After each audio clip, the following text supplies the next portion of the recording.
Decoder में आपका स्वागत है।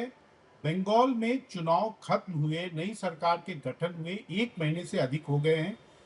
अमूमन जहाँ पर नई सरकार का गठन होता है तो उसके बाद राजनीति बैकस्टेज लेती है और वहाँ पर सरकार के काम, सरकार की नई घोषणाएँ उनका काफ़ी ज़्यादा एक आप कह सकते हैं कि सुर्खियाँ उन्हीं से बनती है। लेकिन बंगाल में क्या हो रहा है, वो एक बड़ा यूनिक चीज़ है कि बंगाल में जो चुनाव का बाद की जो राजनीति है वो खत्म होने का नाम नहीं ले रही है और पूरे देश में लोगों की उत्सुकता है कि आखिर बंगाल की राजनीति में क्या हो रहा है। और इस पर बात करने के लिए हमारे साथ पश्चिम बंगाल की राजनीति को सबसे पिछले 3 दशक से ओवर लास्ट 3 डिकेड सबसे क्लोजली अगर किसी ने जाना है, पहचाना है, तो वो है मोनी दीपा बनर्जी, जो काफ़ी टेलीविज़न में उन्होंने, प्रिंट में उन्होंने काम किया है और आज हमारे साथ मोनी दीपा खुद भी हैं। Moni di, thank you. Welcome to decoder. हम आपसे ये जानना चाहते हैं, why TMC is exploding like this? Why the party is disintegrating? Why there is a split in the legislature party as well as in the parliamentary party? Why it is so? जी, अब तो we will have thank you first of all Manish for such a generous introduction. सही बात कि मैं 30 सालों से मैं पश्चिम बंगाल की राजनीति मैं देख रही हूँ, लेकिन आप भी जानते हैं और मैं भी ऑनेस्टली आई विल कन्फेस, अब जो हो रहा है ऐसा कुछ हमने कभी नहीं देखा, सोचा भी नहीं। Never imagined something like this could happen. The way एक रूलिंग पार्टी जो 15 साल से पावर में थी पश्चिम बंगाल में, with a sort of iron grip on the state, ये ऐसे इम्प्लोड करेगा, ये हमने कभी नहीं सोचा था।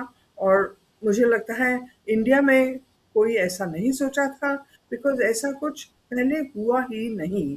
तो अगर आप मुझे पूछे, वो जो very popular saying goes that what Bengal thinks today India thinks tomorrow, ऐसे अगर सारा इंडिया में होने लगे, then God knows what will happen. पर हाँ, इलेक्शन के रिजल्ट्स निकलते ही ये फायरवर्क्स शुरू हो गए। एक रहा अ सेट ऑफ एमएलएज जो निकल पड़े और कहने लगे कि हम ही रियल तृणमूल हैं।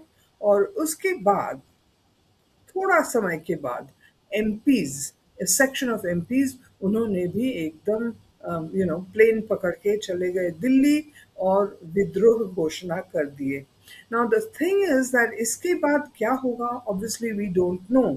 लेकिन ये क्यों हुआ, ये अगर आप मुझे पूछे, ये है कि एक कि पश्चिम बंगाल में जो पार्टीज हमने पहले देखे हैं, जैसे लेफ्ट फ्रंट, उनका एक इडियोलॉजिकल बेसिस था, एक इडियोलॉजिकल ग्लू था, एडहेसिव था। वो उनका भी ट्रिमेंडस लॉस इलेक्शन में हुआ 2011 में। लेकिन ऐसा explosion with in the party नहीं हुआ because of the ideological glue. Trinamool का सैडली जो दिख रहा है अभी, कोई इडियोलॉजिकल ग्लू नहीं था, accept the business of being in power and suffering what happens when power becomes absolute corruption. इस So the कारण so the next question is, who is responsible for this mess? Mamata Banerjee, party supremo, or her nephew Abhishek Banerjee? देखिए, बहुत लोग कहते हैं कि Mamata Banerjee is still untouchable, क्योंकि उनको you can't point a finger to her. लेकिन ये 2021 इवन 2024 के इलेक्शन तक ये आर्ग्यूमेंट रहा कि Mamata Banerjee, you can not point fingers at her. लेकिन इस इलेक्शन में, और रिजल्ट्स देख के तो वही लग रहा है, इस इलेक्शंस में लोग पूछना शुरू कर दिए कि Mamata Banerjee is the absolute head of the party.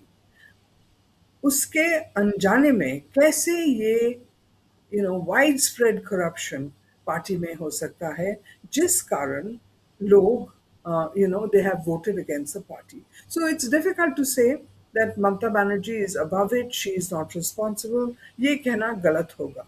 जी, अभिषेक दैनिक तरीके से ही was doing the daily running of the party to a large extent. But यहाँ पे भी समस्या है कि अभिषेक Banerjee was not doing it by listening to the people from the ground. Mamata Banerjee भी वो जो पार्टी के जो वर्कर्स हैं उनका जो इनपुट वो उन दोनों तक पहुंचना बंद हो गया था because of the intervention of a third party that they invited and that is IPAC.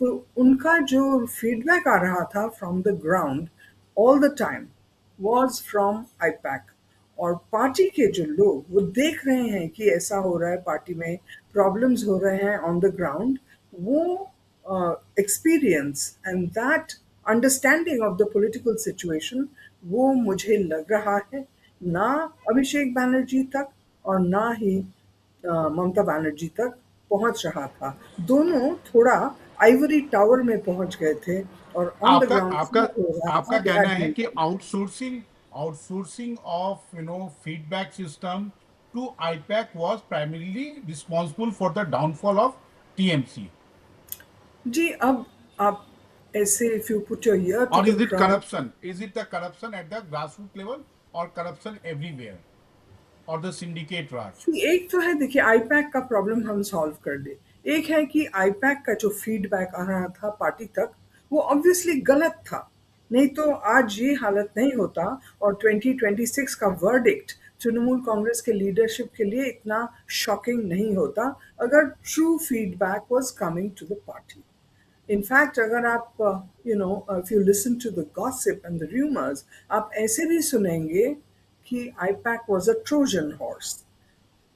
I don't know. I have no, actual proof of that or no confirmed source on this. But लोग आज ये कह रहे हैं कि IUPAC ने पूरा तृणमूल का जो कनेक्ट था लोगों के साथ वो खराब कर दिया वो रहा एक दूसरा है करप्शन करप्शन आईपैक से भी शुरू होता है बहुत सारे नेता अब निकल के आप कह रहे हैं कि आईपैक कैंडिडेट सिलेक्शन के लिए पैसे लेते थे वो भी again this is hearsay I have no confirmed reports the senior leaders of the Trinamool Congress are telling us that this is what used to happen और ये नया कुछ नहीं है बहुत सालों से मतलब 2019 में IUPAC came on the scene उसके बाद 2019 to 26 ये कहानी हमने बहुत नेताओं से सुना है कि IUPAC is interfering IUPAC is taking money and maybe that's one of the big reasons but the other problem that is there for all to see today is the lived experience of the people of especially rural Bengal, जहाँ पे हर चीज के लिए उनको cut money देना पड़ रहा था आप आज जो देख रहे हैं आप तृणमूल नेता के गोडाउन में कोई काउंसलर या लोकल लीडर के पास जाके लोग रेड कर रहे हैं उनका गोडाउन खोल रहे हैं और वहाँ पे इतने सारे तारपोलिन इतने सारे प्लास्टिक बाल्टी खाना पीना दीदी इवन इसी से वोटर कार्ड दीदी इसी से ये सब रिलेटेड मेरा एक सवाल है कि ये जो स्प्लिट चल रहा है पार्लियामेंट्री पार्टी में हमने देखा, लेजिस्लेटिव पार्टी में देखा, तो ये क्या ग्रासरूट लेवल पे भी स्प्लिट या माइग्रेशन या एक्सोडस हो रहा है? डिस्ट्रिक्ट लेवल टीएमसी में, रूरल लेवल पे, विलेज लेवल टीएमसी में भी लोग ऐसे ही पार्टी को छोड़कर जा रहे हैं, और या is it just confined to the MLAs and MPs? जी पार्टी छोड़ के जा रहे हैं ये तो मुझे कोई लिस्ट नहीं है कि इन्होंने पार्टी छोड़ दिया बट हाँ जो हम देख रहे हैं कि तत्काल बीजेपी बहुत हो रहे हैं तृणमूल के लोग बीजेपी पे जा रहे हैं ओवरनाइट इंक्लूडिंग ऑफिस होल्डर्स जैसे पंचायत में कोई रहा या म्यूनसिपैलिटी में कोई रहा तो ये हो रहा है but this is not the primary picture emerging जो छवि सामने आ रही है वो है कि लोग मनीष आप सोच सकते हैं कोई पंचायत मेंबर वो गांव वालों को बुला के बोल रहे हैं कि आप मेरे पास इस दिन इस समय आइए मैं सब कट मनी वापस कर रहा हूँ so that kind of if you want to call it शुद्धिकरण is going on but that is the picture we are getting from the ground ये एक अच्छा, दो एक लोग जानना चाहते हैं कि ये जो लेजिस्लेटर्स जो एमएलए जा रहे हैं बीजेपी की तरफ, एमपी जा रहे हैं, तो क्या बीजेपी का जो rank and file is it happy और दे वेलकमिंग देम और they have like very annoyed with all these developments? See ऐसे फॉर्मली ये पार्टी छोड़ के वो पार्टी जाना, ये नहीं हो रहा है। This is not happening.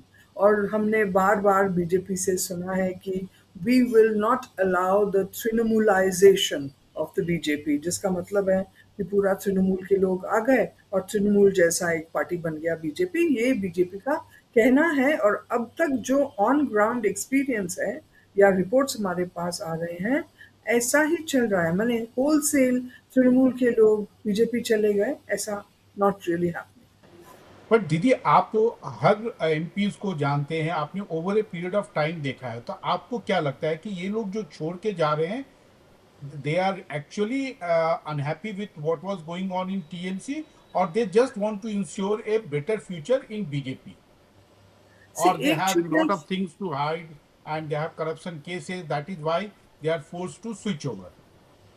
Manish, I have to tell you that हम ये we have never experience this before.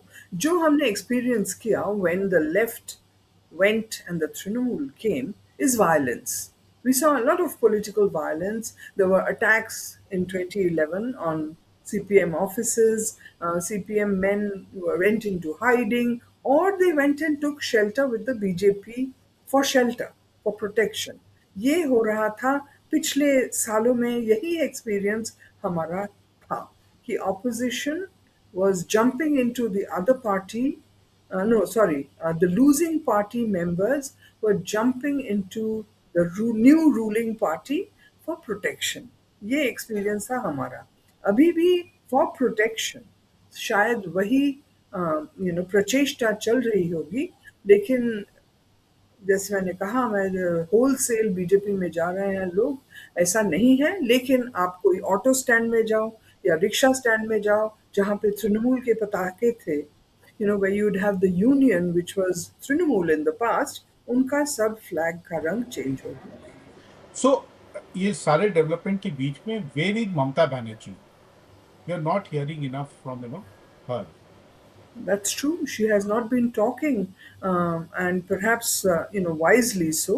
आज के दिन जैसे Monday the 15th of June वो तो चली गई high court, Calcutta high court चली गई हैं, because she is challenging the results of the Bhawanipur Assembly constituency election. तो वो एक very pointed and एक very decisive and strategic step है to legally challenge the result. Mamata Banerjee का कहना है कि वो नहीं हार सकती हैं भवानीपुर में, लेकिन शुभेंदु वहां से जीता हुआ है with a margin of 15,000 votes. Mamata Banerjee has legally now is legally challenging that. As far at this time, that's all I can say. और बीच में तो आपने देखा वो गई Delhi. It was a very very interesting episode जो दिल्ली में हमने देखा। बहुत चर्चा हुई कि क्या हो रहा है इंडिया में। ऐसा भी चर्चा हुआ कि तृणमूल वापस मर्ज बट करे आई एम कांग्रेस आस्किंग के, you one last no question. Confirmation. I'm asking you one last question, is that how do you see the politics of Bengal from here, and can Mamata Banerjee bounce back from here? Well, today she has been to the court. So जो लग रहा है ममता बनर्जी के जो steps जो ले रही हैं देख के, she is trying to bounce back. In fact अगर आप अभिषेक बनर्जी को भी देखें, इतना उनका सीबीआई, ईडी और सीआईडी को सब मिलके उनको एक बार इस ऑफिस में बुला रहे हैं, उस ऑफिस में बुला रहे हैं। व्हाट इज रिमार्केबल इज अभी भी वो सब ये एजेंसीज के पास वो जा रहे हैं। He is talking to them. There is no loss of control. And वो भी लग रहा है he is keeping his head above water. And Mamata Banerjee also, वो बोलना उन्होंने थोड़ा कम कर दिया है। We don't see too many tweets also from her. So she's talking less and doing perhaps more. What is important? One last point. Manish, हमने जो जर्नलिज्म किया वहाँ पे they always talked about following the money. Now, that's the other interesting part of the story, and I'm sure we'll discuss it in coming days. But remember, Trinamool Congress was the recipient, the second largest recipient of electoral bond funding. वो पैसा तो कहीं पे होगा, and as long as there is money power, there will be muscle power. Mamata Banerjee doesn't look like she's going to give up just yet. CPM को उन्होंने हराया था, 15 साल मुख्यमंत्री रही, and we know that she's a mercurial leader who, in the past, has been called Agni Kanya of Bengal. अब आगे देखना है कि आगे महीनों में, हफ्ता में या सालों में वो क्या कर दिखाती है. Definitely, the जैसा कि आपने कहा दीदी कि आगे देखना है और आने वाले दिनों में हम बंगाल की राजनीति पर अपना फोकस, अपनी चर्चा, अपना विश्लेषण जारी definitely. रखेंगे और हमारे साथ मोनिदीपा बैनर्जी, क्योंकि बंगाल की राजनीति को इनसे बेहतर आज की तारीख में कोई नहीं समझता. डिकोडर पर हमारा ये विशेष चर्चा जारी रहेगा. देखते रहिए डिकोडर.